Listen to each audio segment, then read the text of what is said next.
নবী লাগবে কবরে, নবী লাগবে মিজানে, নবী লাগবে ফুলসিরাতে, নবী লাগবে ইয়াউমাল কিয়ামতের ময়দানে। নবী আছে উম্মতের কান্ডারি হইয়া। নবী বলেন হায়াতি খায়রুল লাকুম, নবী আমার উম্মতিরা গো, আমি নবী দুনিয়ার মধ্যে আগমন করলাম আমার উম্মতের কল্যাণের জন্য। এই দুনিয়ার মধ্যে নবী আছে, এখন আমরা কেউ কেউ বলি নবীও মানুষ, আমরা মানুষ। নবীরা হলো গুনাহ থেকে মুক্ত, আমরা গুনাহে যুক্ত গো। নবীরা হলো মাসুমের মাসুম, আমরা গুনাহ মার্কা মানুষ। নবী কয় বান্দা উম্মতিরা শোন, ভালো কইরা দিল দিয়া শোন। নবী আমার উম্মতিরা গো, আমি নবী দুনিয়ার মধ্যে আগমন করলাম আমার উম্মতের কল্যাণের জন্য। উম্মতিরা যেমনি সংসার করলো আমিও নবী এমনি করলাম, উম্মতিরা যেমনি বিয়া শাদী করলো আমিও এমনি করলাম। নবী কয় উম্মতিরা রে, তোমরা যেমন চলাফেরা করলা আমিও এমনি করলাম। সবচেয়ে বড় মজার বিষয় নবী উম্মতিরা রে, আমি নবী তোমাদের সঙ্গে কথাবার্তা বলতে পেরেছি গো, এই জন্য আমার উম্মতের জীবনটা বড় ধন্য। এখন আমার দেশের কিছু মুসলমান অপদার্থ লোকজন কয় নবীও মানুষ আমরাও মানুষ, নবীরা হলো গুনাহ থেকে মুক্ত, আমরা গুনাহে যুক্ত। এখন মুসলমান এই দুনিয়ার মধ্যে বুকারাম পোলাফান কয় কি নবীর লগে মেসাল দেয়, দুনিয়ার মধ্যে নবীর সঙ্গে কোনো মেসাল চলে না, জোরে বলেন ঠিক কিনা। আবার নবীজি দুনিয়ার মধ্যে আর দুনিয়া থেকে বিদায় হয়ে গেছে গো। রাহমাতুল লিল আলামিন বলে ওয়াফাতি খায়রুল লাকুম, আমার ওফাত আমার ইন্তেকালটাও আমার উম্মতের জন্য কল্যাণ স্বরূপ। যুবকেরা ও আমার সাদুল্লাহপুরের বাবারা, দিলের কান্ডা লাগায় শুনে নাও। রব্বুল আলামিনের হাবিব আমার আপনার প্রিয় নবী রাহমাতুল লিল আলামিন বলে উম্মতিরা রে, আমি নবী দুনিয়া থেকে বিদায় নিলাম, এটা উম্মতের জন্য কল্যাণ স্বরূপ। ওমামায়াতি খায়রুল লাকুম, নবী উম্মতিরা রে, এই দুনিয়া হইতে বিদায় নিলাম আমার উম্মতের জন্য কল্যাণ স্বরূপ গো। কারণ পৃথিবীর মধ্যে যদি কোন উম্মত ভালো কর্ম করে রে, আমি নবী সঙ্গে সঙ্গে প্রশংসা করি আল্লাহর দরবারে, ওহে আমার আল্লাহ, ওই সাদুল্লাহপুর আল্লাহ হেফজুল্লাহ আল্লাহ সিদ্দিকিয়া আবাসিক হাফেজিয়া মাদ্রাসার ময়দানে অনেক গোলামেরা বইয়া বইয়া কোরআনের মাহফিল শোনে। আমার নবীজি খুশি হয়, প্রশংসা করে আল্লাহর দরবারে, আল্লাহ অমুক গ্রামে অমুক ব্যক্তি নামাজ পড়ে, রোজা রাখে, হজ করে, যাকাত দেয়। নবী আমার খুশি হইয়া প্রশংসা করে আল্লাহর দরবারে। আবার যদি কোনো উম্মত গুনাহের কর্ম করে, নবী আমার উম্মতিরা রে, আমি নবী সঙ্গে সঙ্গে ইস্তেগফার করি উম্মতের জন্য। আল্লাহ অমুক গ্রামের সাদুল্লাহর জমিন আল্লাহ এই শামসুর রহমান আল্লাহ ও মুসলমান শোনো, মাওলানা ইকবাল হোসেন সাহেব গুনাহ করেছে, আল্লাহ তুমি তারে মাফ করে দাও। আব্দুস সামাদ খান পীর মন্টু মিয়া আল্লাহ গুনাহ করেছে, মাফ করে দাও। আনিসুল্লাহ করে তুমি মাফ করে দাও। মোহাম্মদ নবী স্বপন ভাইরে তুমি মাফ করে দাও। এর অন্যায় করে ছেলে মাফ চায় বাবায়, অন্যায় করে গ্রামের ছেলে মাফ চায় চেয়ারম্যান মেম্বার যাইয়া, এমন নবীর উম্মত হইলাম। ভুল করি আমি ক্ষমা চাই আমার নবী, এই নবীর পক্ষে থাকা লাগবে কি লাগবে না? রে আমার মনের জল্পনা কল্পনা, নবী যাব আমি সোনার, বলো যাব আমি সোনার মদিনায়, বলো যাব নাই, বলো যাব আমি। আমার মনের জল্পনা কল্পনা, নবী যাব আমি, এর যাব আমি সোনার মদিনায়। সবাই বলো এর যাব আমি, আমার মনের জল্পনা কল্পনা, নবী যাব আমি সোনার। এর নবীজিকে ভালোবাসি, মনটায় আমার অনেক খুশি, নবীজিকে ভালোবাসি, और नबीजी কেউ ভালোবেসে তৃপ্তি মেটে না, বলো নবীজি কেউ ভালোবেসে না গো যাব আমি সোনার, এ মদিনার পাগলের আওয়াজ দে বলো, যাব আমি সোনার মদিনায়, বলো যাব আমি নাই গো যাব আমি সোনার, আমার মনের জল্পনা কল্পনা নবী যাব আমি সোনার, এর নবীর প্রেমে এত জাদু ডাকিলে মনে হয় মধু, নবীর নামে এত জাদু ডাকিলে মনে হয় মধু, এই মধু কোথাও মেলে না, বলো এই মধু না গো যাব আমি সোনার, বলো যাব আমি সোনার মদিনায়, বলো যাব আমি নাই গো যাব আমি সোনার, আমার মনের জল্পনা কল্পনা নবী যাব আমি সোনার।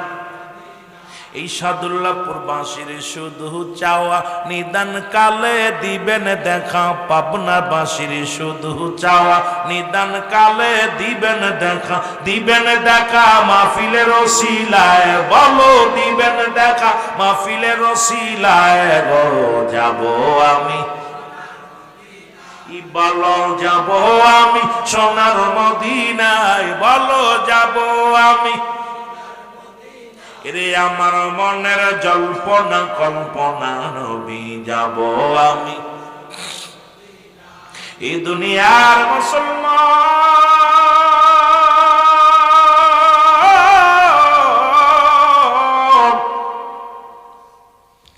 রহমতের নবী, ও যুবক, নবুয়তের পরে দীর্ঘ 13 বছর মক্কা জীবনে কষ্ট করে নবী আমার চোখের পানিগুলো ফেলায় কান্দে। ওরে নবুয়তের আগে কোন ব্যক্তি নবীর শত্রু হয় না, নবীর চাচার সংখ্যা ছিল 9 জন, এদের মধ্যে 2 জন হলো ঈমানদার, একজন হলো আমিরে হামজা আর একজনের নাম আব্বাস, বাকি 7 জনই রাসূলুল্লাহর বিরোধিতা করছে। কারণ নবী যখনই দাওয়াত দিছে লা ইলাহা নাই কোন ইলাহ ইল্লাল্লাহু আল্লাহ ছাড়া মুহাম্মাদুর রাসূলুল্লাহ সাল্লাল্লাহু আলাইহি ওয়াসাল্লাম, তখনই তো বিরোধ শুরু হয়ে গেছে রে মুসলমান। নবীকে বলছে কেউ কেউ কাফের মুশরিকরা পর্যন্ত নবীজিকে আল আমিন উপাধি দিছে। আমার আল্লাহ তো রাসূলকে বায়নাত উত্তম ব্যবহার, উত্তম আখলাক, উত্তম চরিত্র আমার নবীরে দিছে। আমার নবীর গুণাগুণ দেখে তৎকালীন জামানার কাফের মুশরিকেরাও নবীরে ভালোবাসছে। যেই নবীজি কালেমার দাওয়াত দেয়া শুরু করেছে, নবী আমার দাওয়াত দেয় বলেন আশহাদু আল্লা ইলাহা ইল্লাল্লাহু ওয়াহদাহু লা শারীকা লাহু ওয়া আশহাদু আন্না মুহাম্মাদান আবদুহু ওয়া রাসূলুহু। জোরে জোরে চিল্লায়া বলা যাবে না মারহাবা, আর একটু জোরে জোরে চিল্লায়া বলা যাবে না আল্লাহু আকবার। এর নবী আমার রহমতের নবী যখন এই কালেমার দাওয়াত দিছে রে,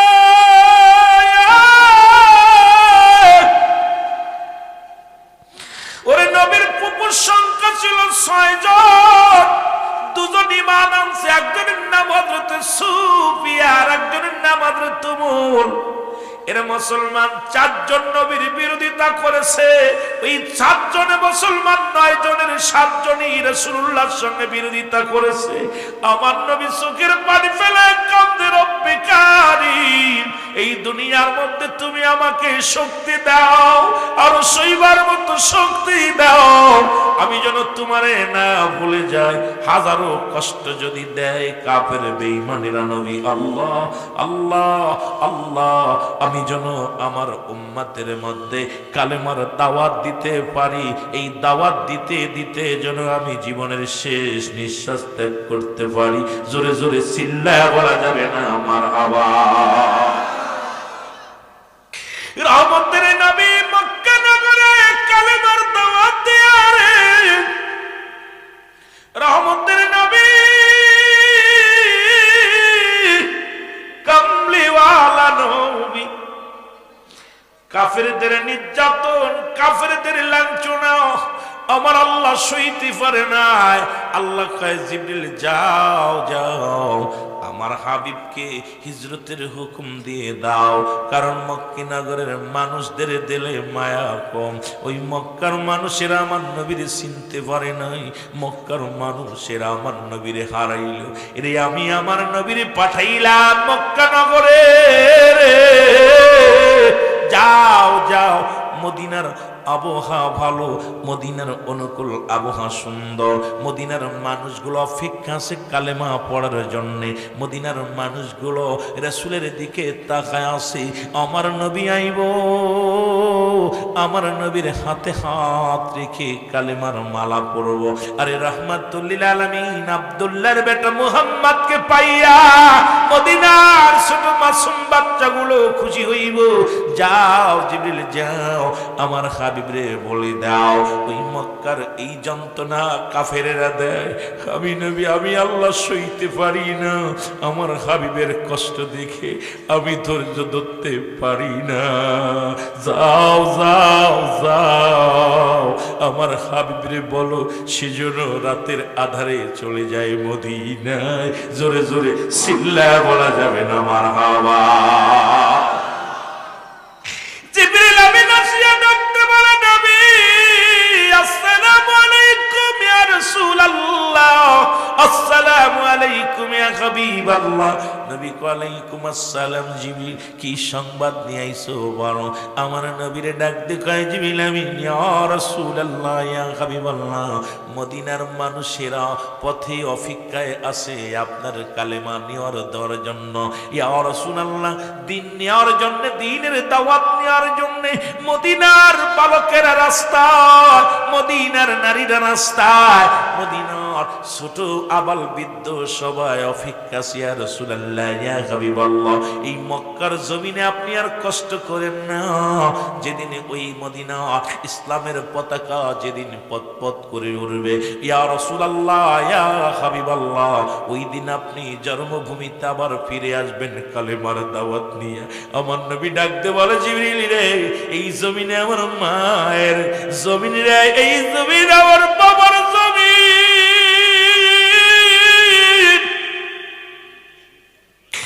এই জমিন আমি কেমনে সাইরা যাব রে, ও মক্কার লোকেরা রে। জিবরিল আমিন কে ইয়া রাসূলুল্লাহ ইয়া হাবিবাল্লাহ, আর দেরি করেন না, আপনি মদিনায় চলে যান। আমার নবী মদিনায় চলে গেল। আমার যুবকের শোনো, লম্বা ইতিহাস বলতে গেলে সময় লাগবে আমার বাবারা। আমার মদিনার জমিনে যা পর নবী চলে গেলেন, ছোট্ট ছোট্ট দুইটা বালক ছেলে, এক ছেলের বয়স 8 বছর আর এক ছেলের বয়স মাত্র 10 বছর। এই দুটি ছেলে নবীকে সালাম দেয়, আসসালামু আলাইকুম ইয়া রাসূলুল্লাহ, আসসালামু আলাইকুম ইয়া হাবিবাল্লাহ। নবী কয় আলাইকুম আসসালাম। বালকেরা রে, মদিনার বালকেরা রে, আমার নবী ডাকতে বলে, ও মদিনার বালকেরা, আয় রে। বালক দুইটা যায় বলি, ইয়া রাসূলুল্লাহ ইয়া হাবিবাল্লাহ, নবী গো আপনার বাড়ি কোথায় গো? আমার নবী বলে আমার বাড়ি মক্কায়। ছোট দুইটা বালক ইন্টারভিউ নেয় আমার নবীর। এই দুটি বালকের বয়স, একটার বয়স 10 আর একটার বয়স 8। এই যে মাসুম বাচ্চাগুলো বসে আছে মাঝখানে, এই ছোট্ট মানুষদেরকে দিয়ে আলোচনা শুরু করি। আমি আস্তে আস্তে যুবকদের আলোচনায় যাব। ও মুসলমান, শরিয়াত তরিকাতের কিছু আলোচনা করব। আমার নবী ডাক দিয়ে বলে, গো বালকের, আমার বাড়ি মক্কায়। আমার নবীরে বালক দুটি ডাক দিয়ে বলে, ইয়া রাসূলুল্লাহ, ইয়া হাবিবাল্লাহ, আপনি কেন মদিনায় আসলেন নবী গো? আপনার কি কোনো ঘর নাই? আপনার কি কোনো বাবা মা নাই? আমার নবী কান্দের কয়, বালকের রে, আমার নবী কান্দের কয়, বালকের রে, আমার ঘর আছে, বাড়ি আছে, আমার জন্মভূমি।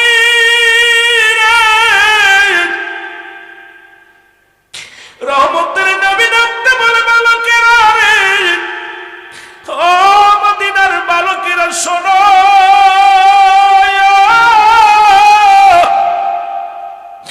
রে এই দুনিয়ার মধ্যে আমি নবী এমন এতিম রে, এই দুনিয়ার মধ্যে আমার মাও নাই, আমার বাবাও নাই। কে আমারে সান্ত্বনা দিবে? কে আমারে ভালোবাসবে?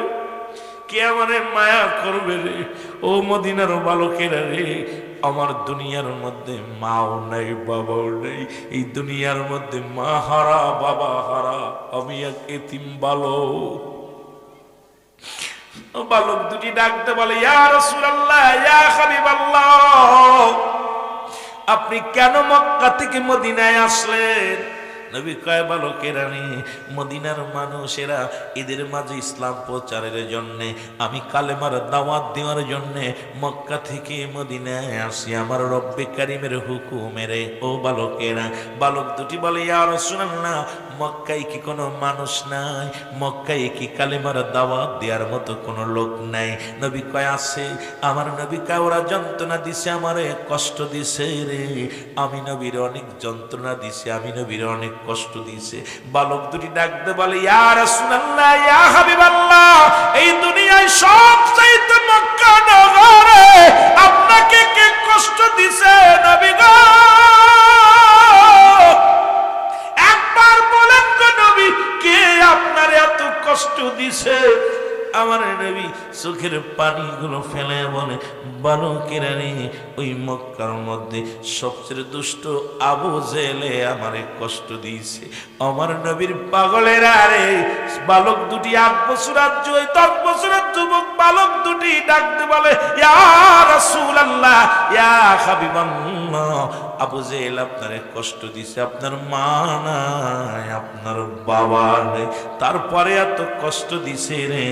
ছোট ভাই বড় ভাইকে ডাকতে বলে, ভাই রে, আমরা যদি কোনোদিন মক্কায় যেতে পারি রে, আবু জেলকে হত্যা করব, কারণ আমার নবীর চোখের পানি পড়ছে।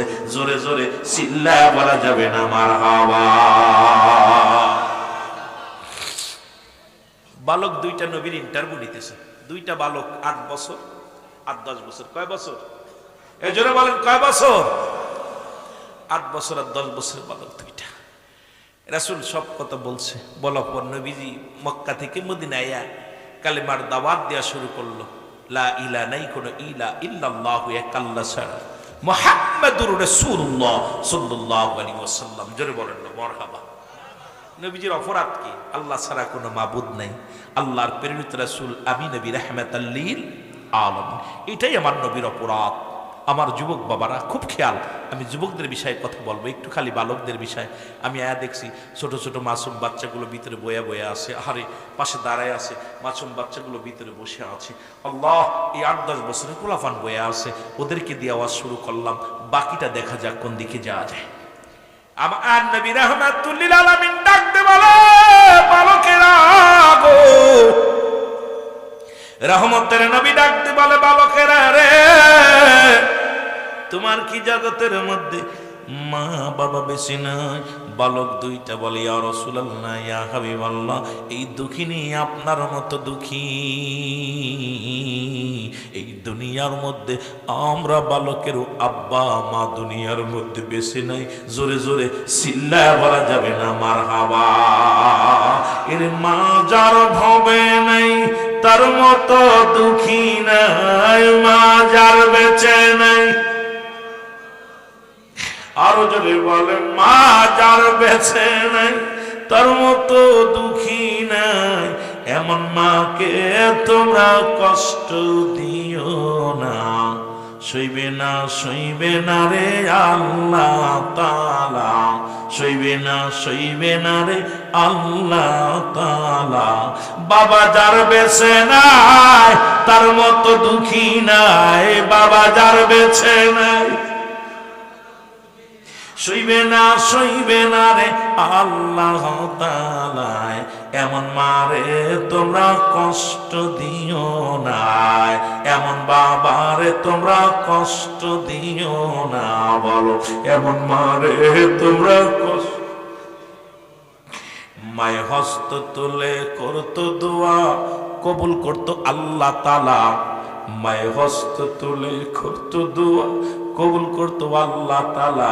সুখী হতো সন্তানেরা ধরা। আরে এমন মা বাবা যার দুনিয়ায় নাই তার মতো দুঃখী নাই, মা বাবা যার ধরাই নাই তার মতো দুঃখী নাই, মা বাবা যার তার মতো দুঃখী নাই। ওরে তাদেরকে কষ্ট দিলে কষ্ট পায় আল্লাহ, তাদেরকে কষ্ট দিলে কষ্ট পায় আল্লাহ।